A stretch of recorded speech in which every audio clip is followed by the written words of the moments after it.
السلام عليكم ورحمة الله تعالى وبركاته. مرحبا بكم في قناتكم عالم النساء مع آدم. إذا كنتوا باقي ما انضميتوش للقناة ندعوكم للانضمام بالضغط على الزر الأحمر الموجود أسفل الفيديو وتفعيل الجرس باش يوصلكم كل جديد. وإذا عجبكم الفيديو دعوا عليه لايك. تنقدم لكم اليوم تحلية الحامض والموز، تحلية رمضانية بامتياز بمكونات موجودة في كل بيت إن شاء الله. هاد التحلية تجي رائعة بنكهة الليمون الحامض والموز. هاد جوج مكونات تيتواتاو بزاف مع بعضياتهم وتيعطيو واحد المذاق رائع ومنعش. تنتمنى تنال اعجابكم وتجربوها. تابعوا معايا الفيديو الى النهاية باش تشوفوا كيفاش حضرنا هاد التحلية الرائعة. ما نطولش عليكم ويلا نبداو على بركة الله.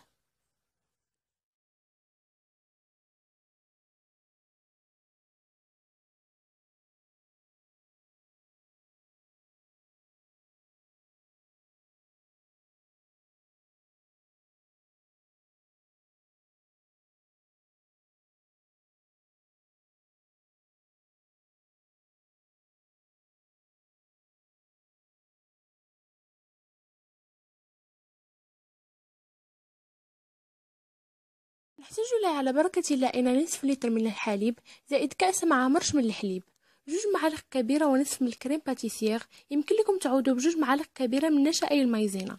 السكر حسب الذوق لأننا مازال غادي نضيفوا الشكلاط. أنا درت هنا جوج معالق كبيرة، يمكن لكم تضيفوا حتى 4 معالق كبيرة. عندي هنا 40 غرام من الشكلاط الأبيض، ما غاديش نضيفو كامل، غادي نقص منه. يمكن لكم تعوضوا بالشكلاط مربعات، ديروا 10 من هذوك المربعات اللي معروفين بالشكلاط الأبيض. جوج موزات حامضة متوسطة الحجم، غادي نحتاج القشرة ديالها والعصير ديالها. نبداو على بركة الله. اول حاجه غادي نديرها هي غادي نجيب هاد الكؤوس ديال التقديم وغادي نقطع فيها الموز بهاد الطريقه كما تلاحظوا معايا.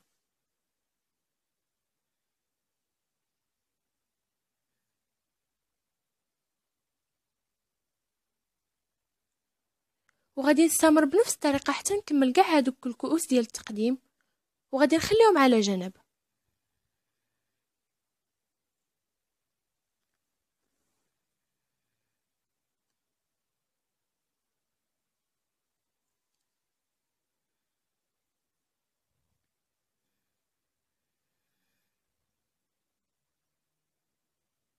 وغادي نقطر عليهم قطرات من الحامض باش ما يكحلوش لينا، قطرات فقط.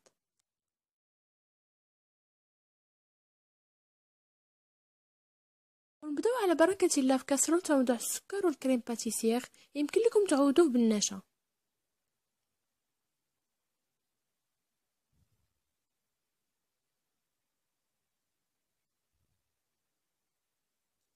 تنزيد عليهم نصف لتر من الحليب،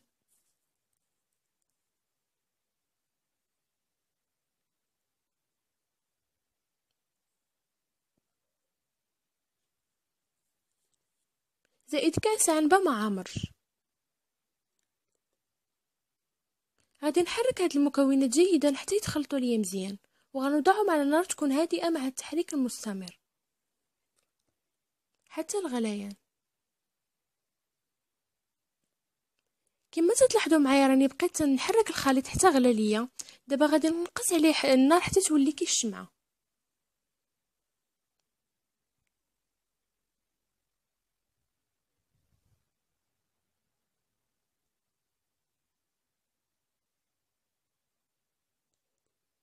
وغادي نضيف العصير ديال الحامضة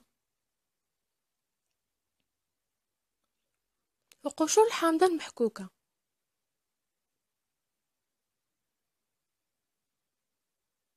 وغادي نخلط شويه وغادي نحيدو من على النار.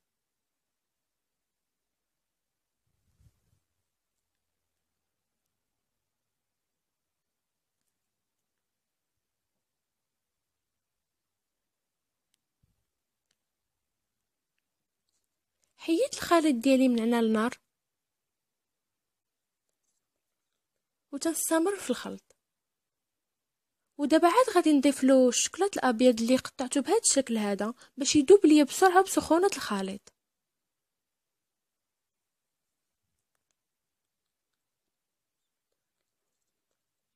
وملعقه صغيره من الزبده اللي نسيت ما ذكرتهاش في المكونات.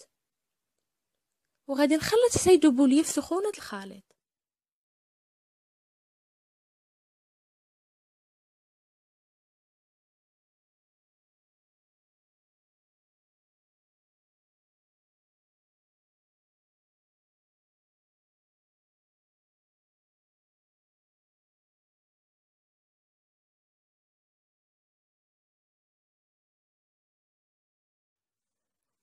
من بعد ما تجانس لي الخليط جبت مغرف وغادي نسكب الخليط في هاد كؤوس التقديم فوق هذاك الموز اللي قطعت في بدايه الفيديو بهذا الشكل هذا كما تلاحظوا معايا.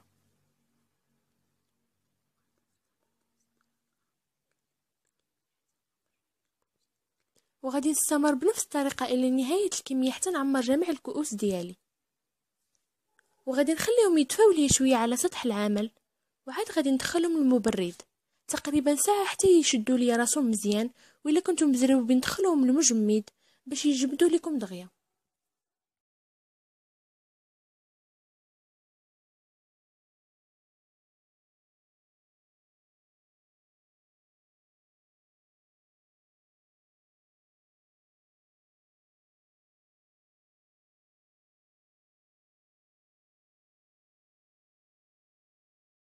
ونتلاقاو في الشكل النهائي.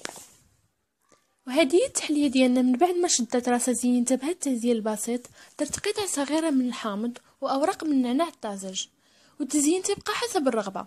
الصراحه تجي رائعه التحليه وتجيب لينا بزاف، تجي فيها نكهه الحامض والموز. هاد جوج مكونات تيتجانسوا بزاف مع بعضياتهم تيعطيو واحد المذاق هائل للتحليه ديالنا. ما تردوش في تجربتها، انا متاكده غادي تنال اعجابكم واعجاب عائلتكم. وهذا هو الفيديو ديال اليوم، تنتمنى الى اعجابكم. الى عجبكم ما تبخلوش عليا بواحد اللايك باش تشجعوني، وإلا كنتو باقي ما اشتركتوش في القناه اشتركوا في القناه باش يوصلكم كل جديد فور نزوله. الى الفيديو القادم بحول الله، في امان الله.